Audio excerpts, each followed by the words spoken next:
Battle of the heavens के एक और वीडियो में आपका स्वागत है। पिछले एपिसोड में हमने देखा था फॉलन स्टार पवेलियन में वॉर के बाद जो डिस्ट्रक्शन मचा था, शोयन उसको देखकर बहुत ज्यादा सैड हो जाता है। वॉर की वजह से बहुत ज्यादा नुकसान हुआ था, बहुत सारे डिसाइपल्स मारे गए थे और इन सब का कारण शोयन के वो पुराने दुश्मन। तो शोयन डिसाइड करता है कि वो अपने सारे दुश्मनों को खत्म कर देगा। अब ये बात पूरे सेंट्रल प्लेन में भी फैल जाती है और सब लोग जान जाते हैं कि शोयन दाऊ शेंग लेवल पर पहुंच गया है। इसीलिए शोयन के जो दुश्मन थे वो खुद को बचाने के लिए शोयन के जो करीबी दोस्त थे उन लोगों को टारगेट करने लगते हैं। लाइक विद लाइटनिंग पवेलियन हान क्लैन के लोगों को टारगेट करता है और उन्हें बंदी बना लेता है। पर फिर शोयन वहां पर आ जाता है और अपनी दाऊ शेंग एबिलिटीज का इस्तेमाल करता है और बड़े आसानी से पूरे के पूरे विद लाइटनिंग पवेलियन को खत्म कर देता है। ले सुनजी को मार देता है। बारी थी अब दूसरे दुश्मनों को खत्म करने की। अब आगे तो एपिसोड बिल्कुल उसी सीन से स्टार्ट होती है। शोयन विद लाइटनिंग पवेलियन से निकलने के बाद फिर आइस रिवर वैली की ओर बढ़ता है। आइस रिवर वैली ने भी शोयन को बहुत ज्यादा प्रॉब्लम दी थी। शोयन आइस रिवर वैली पूरी तरह से खत्म करता है, उनके लीडर को मारता है और फॉरेन स्टार पवेलियन को आइस रिवर वैली तक एक्सपेंड कर देता है। इस तरह से और छोटे मोटे जो सेक्ट्स उस प्रोफाउंड स्काई रिवर अलायंस में पार्टिसिपेट करे थे उन सभी लोगों को वो खत्म करता है और ये बदला और 10 दिनों तक चलता है। इस 10 दिनों में शोयन ने एटलीस्ट 20 सेक्ट्स को खत्म कर दिया था। वो सेक्ट्स पहले ही बहुत ज्यादा पावरफुल थे और हमेशा इस सेंट्रल प्लेन में अपने रुतबे से सभी लोगों को डराते धमकाते रहते थे। पर फॉरेन स्टार पवेलियन के सामने इन लोगों की कोई औकात नहीं थी और वो रिटेलिएट भी नहीं कर पाते जब उस जगह पर एक हाई लेवल बांसेंग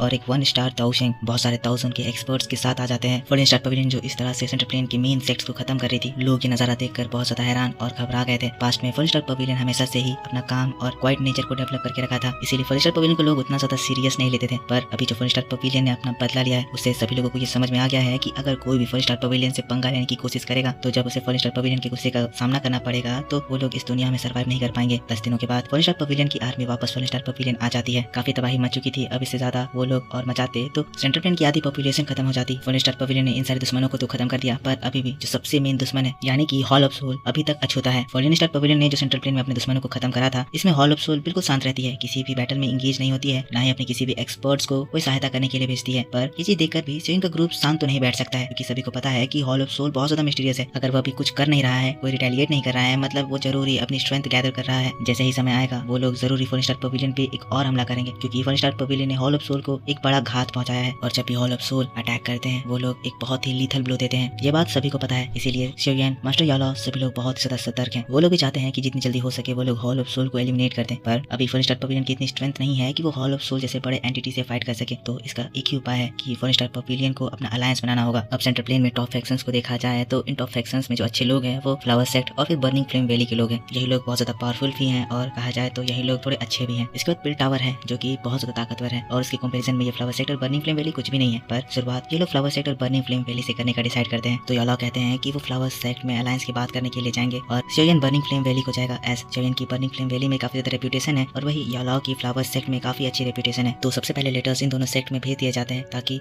उन सेक्ट के लोगों को भी इन लोगों के यहाँ पर आने का मोटिव पहले से पता चल जाए। अब आप सोच रहे होंगे कि ये लोग स्मॉलर सेक्ट को क्यों इन्वाइट नहीं कर रहे हैं, क्यों सिर्फ 3 ही सेक्ट को बुला रहे हैं। तो दोस्तों हाँ, यहाँ पर एक बहुत बड़ा अलायंस बनने वाला है और इसमें जब ये जो 3 टॉप सेक्ट्स हैं वो ज्वाइन करेंगे तो अपने आप जो स्मॉलर सेक्ट है वो इस अलायंस को देखकर जुड़ना चाहेंगे। एज हॉल ऑफ सोल सभी लोगों को परेशान करता है और सभी लोग हॉल ऑफ सोल को खत्म करना चाहते हैं और जरूरी भी है क्योंकि जब स्मॉलर सेक्ट्स मिलेंगे तभी एक बहुत बड़ा अलायंस क्रिएट हो पाएगा और तभी ये जो अलायंस है वो हॉल ऑफ सोल जैसे पावरफुल एंटिटी के कंपेरेबल हो पाएगा। अब इसके बाद सीन शिफ्ट हो जाता है और हम लोगों को फ्लावर सेक्ट को दिखाया जाता है। फ्लावर सेक्ट हमेशा की तरह बहुत ज्यादा सुंदर और बहुत मनमोहक लग रहा था। चारों ओर फ्लावर्स के पेटल बिखरे हुए थे, जगह काफी ज्यादा शांत लग रही थी। फिर उस जगह पर हम लोगों को यूनियन को दिखाया जाता है और 2 और लेडीज को दिखाया जाता है। पता चलता है ये जो दोनों लेडीज हैं ये इस प्रोफाउंड फ्लावर सेक्ट की ग्रैंड एल्डर और फर्स्ट एल्डर हैं। अब सभी लोग बहुत ज्यादा शांत थे तो जो ग्रैंड एल्डर है वो मीटिंग की शुरुआत करती है। एक्चुअली फॉरेन स्टार पवेलियन का जो इन्विटेशन लेटर है वो ऑलरेडी इन लोगों के पास आ चुका है और इसीलिए ये लोग यहाँ पर इसके बारे में बात करने के लिए इकट्ठा हुए हैं। तो ग्रैंड एल्डर कहती है, फर्स्ट एल्डर आप क्या सोचती है हमारे फ्लावर सेक्ट को इस ऑफर का क्या करना चाहिए। सभी लोग इनकी बात सुन रहे थे जिसके बाद first Elder respectfully grand Elder को ग्रीट करते हुए कहती है, ग्रैंड एल्डर अभी का जो फॉलिंग स्टार पवेलियन है वो पहले के समय से बहुत ज्यादा अलग हो चुका है। इवन स्ट्रेंथ की बात करें तो अब तो हमारा फ्लावर सेक्ट भी फॉलिंग स्टार पवेलियन की स्ट्रेंथ के कंपेरेबल नहीं है। पर इवन वो इतनी तेजी से ग्रो हुए हैं पर अभी भी हॉल ऑफ सोल और फॉलिंग स्टार पवेलियन के बीच में एक बड़ा गैप है। फॉलिंग स्टार पवेलियन और हॉल ऑफ सोल एक दूसरे से बिल्कुल अलग है और एक दूसरे के कट्टर दुश्मन माने जाते हैं। तो हाँ, अगर हम लोग इस अलायंस के लिए एग्री करते हैं तो इसका सीधा मतलब ये निकलेगा कि हम लोग हॉल ऑफ सोल को भी अपोज कर रहे हैं और हॉल ऑफ सोल को अपोज करना डेंजरस साबित हो सकता है। ग्रैंड एल्डर हमें से रिलाते हुए कहती है, हाँ ये बात सच में गौर करने लायक है। पर बात करें याओ चैन की तो मैंने कभी भी गेस नहीं करा था कि याओ चैन फिर से जिंदा हो जाएगा। जिंदा ही नहीं बल्कि जिंदा होने के साथ ही वो बानसेंग लेवल पर ब्रेक थ्रू कर लेगा और अभी तो वो शायद बानसेंग के हाई लेवल पर भी पहुंच गया है। पर उससे भी ज्यादा अमेजिंग बात ये है कि उसका जो डिसाइपल है वो उससे भी ज्यादा फ्रैटनिंग है। क्या नाम है वो लड़का शोयन, वो तो याओ चैन को भी सरपास कर गया है और अभी ताओशेंग क्लास में अपने टीचर से पहले पहुंच गया है। हाँ, ये बात तो मानना पड़ेगा कि